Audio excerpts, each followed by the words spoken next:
এখন আপনারা যে জায়গাটা দেখতে পাচ্ছেন এটা হচ্ছে নীলগিরি যাওয়ার পথে। এখানে হচ্ছে আর্মি বা হচ্ছে বিজিবি ক্যাম্প কিছু একটা আছে, যেখানে আমাদের এনআইডি কার্ড, আমাদের কিছু কনফিডেন্সিয়াল ডকুমেন্ট তাদেরকে দিতে হবে, লাইক হচ্ছে mobile number, alternative mobile number, NID number, card এর ফটোকপি, এই তো এগুলো।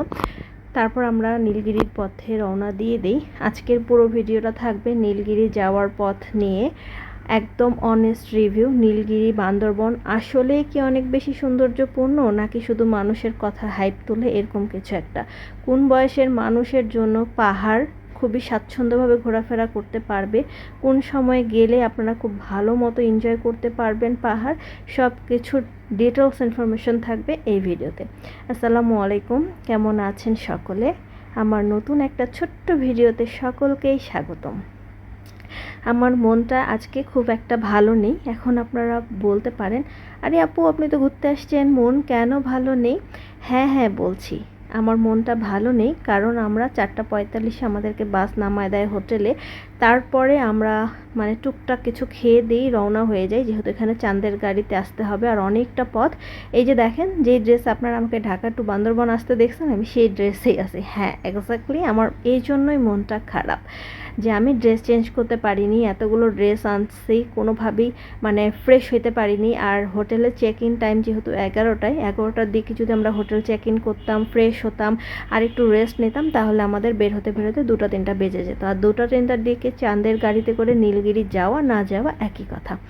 তো এই জন্য আমরা শুধু সকাল 6টায় কোনো মতো নাস্তা করে 7টা সাড়ে 7টার ভিতরে বের হয়ে যাই নীলগিরির উদ্দেশ্যে। যেহেতু বান্দরবন সদরে আমরা উঠছি, সদর থেকে নীলগিরি প্রায় 3 থেকে 3.5 ঘন্টার জার্নি।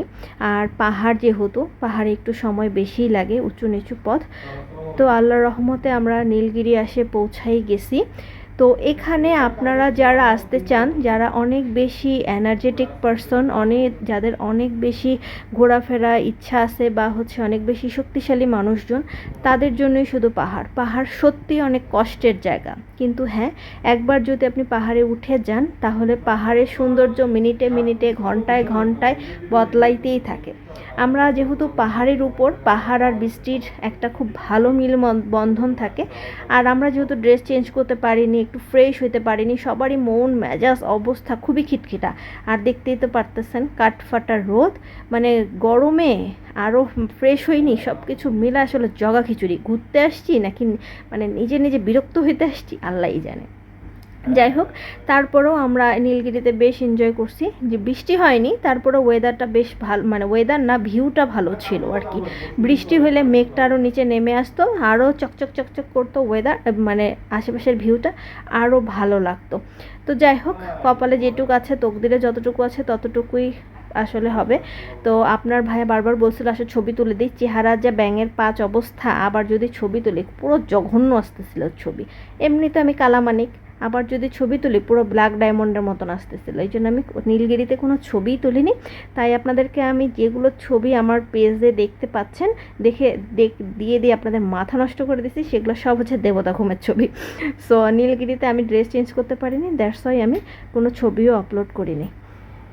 আর খুব ইচ্ছা ছিল নীলগিরিতে গিয়ে খুব ভালো মতো ছবি তুলবো, ভিডিও করব, এনজয় করব, রিল করব, কিন্তু কিছুই হয়নি। যাই হোক, আমার এখানকার এই ভিউটা সব থেকে বেশি ভালো লাগছে।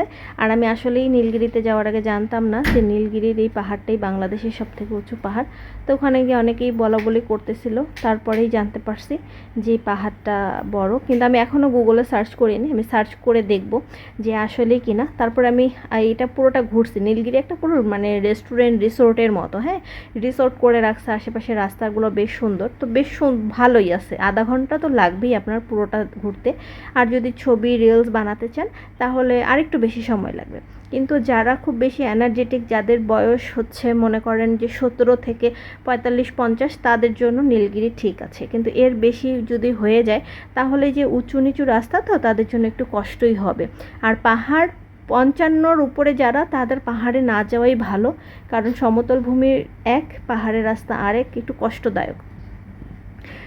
আর কি বলবো, এই তো আমরা ভালোই এনজয় করছি। যদি আমরা ড্রেস চেঞ্জ করতে পারতাম, ফ্রেশ হইতাম, তাহলে আমরা আরও বেশি এনজয় করতাম। আর হচ্ছে পাহাড় সব সময় বৃষ্টিতে ভালো। আজকের ভিডিওটা এতটুকুই, ভালো থাকবেন, আল্লাহ হাফেজ।